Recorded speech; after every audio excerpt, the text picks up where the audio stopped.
नमस्ते, मेरा नाम डॉक्टर दीपिका गुप्ता है। मैं एक कैंसर सर्जन हूँ sir Gangaram hospital new Delhi में।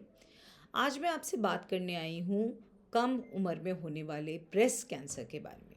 ब्रेस्ट कैंसर जो है वो नॉर्मली पोस्ट मेनोपॉजल लेडीज़ में 55, 60 या उससे ज़्यादा एज में पाया जाता था।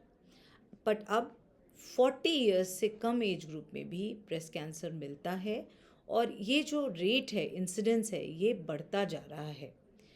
कम एज में होने वाला ब्रेस्ट कैंसर जो है वो जनरली मोर अग्रेसिव होता है, हाई ग्रेड होता है और जनरली इसको आइडेंटिफाई करने में, पिकअप करने में डिले होती है, डायग्नोसिस भी लेट होता है। इसलिए पेशेंट्स बड़े ट्यूमर्स के साथ या लिम्फ नोड स्प्रेड के साथ हमारे पास आते हैं। ऐसा क्यों है? ऐसा इसलिए है क्योंकि ना तो पेशेंट का और ना ही डॉक्टर का ध्यान 35 इयर्स में, 30 इयर्स में सबसे पहले कैंसर की ओर जाता है।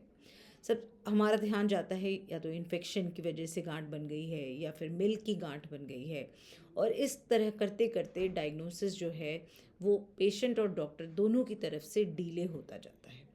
जब कम उम्र में ब्रेस्ट कैंसर होता है तो इसके पीछे हेरिडिटरी कारण होने के चांसेस ज़्यादा हैं। ये जो कैंसर्स हैं ये typically triple negative breast cancer होते हैं।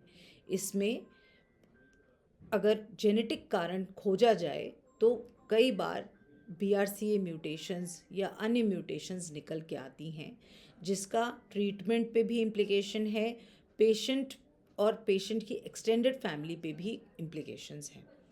जब हम ट्रीटमेंट प्लान करते हैं तो ट्रीटमेंट के जो मेन ऑप्शंस हैं सर्जरी, कीमोथेरेपी और रेडिएशन, मोडालिटी सेम रहती हैं, बट हम तीनों को ये पेशेंट की एज के हिसाब से मॉडिफाई करने की कोशिश करते हैं।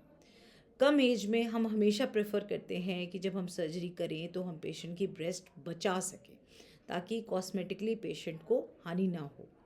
कीमोथेरेपी जब हम यंग पेशेंट को देते हैं तो हमारा ये ध्यान जाता है कि कीमोथेरेपी जो जाएगी, जो मेडिसिन्स जाएंगी, वो ओवरी को डैमेज करेंगी और पेशेंट में कम उम्र में मेनोपॉज को लेकर आएंगी।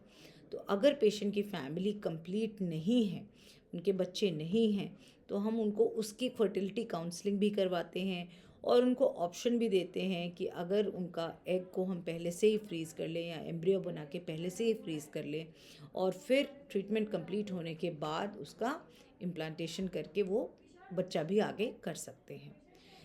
तो इस तरह से हमारा ट्रीटमेंट का जो प्रोटोकॉल है उसको हमें पेशेंट की एज, पेशेंट के फैमिली स्टेटस के हिसाब से कस्टमाइज़ करना पड़ता है। जेनेटिक्स इसमें एक बहुत इम्पॉर्टेंट रोल प्ले करती है।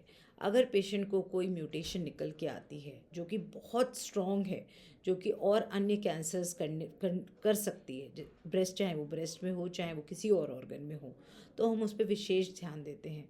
उसके हिसाब से सर्जरी को भी मॉडिफाई करते हैं। जैसे कि अगर किसी को BRCA1 म्यूटेशन होती है तो हम प्रेफर करते हैं कि हम दोनों ब्रेस्ट को रिमूव करें और साथ में ही रिकन्स्ट्रक्शन करें। एज अगर उनकी 35 क्रॉस कर चुकी है, फैमिली कंप्लीट हो चुकी है, तो हम ट्यूब और ओवरीज निकालना भी प्रेफर करते हैं।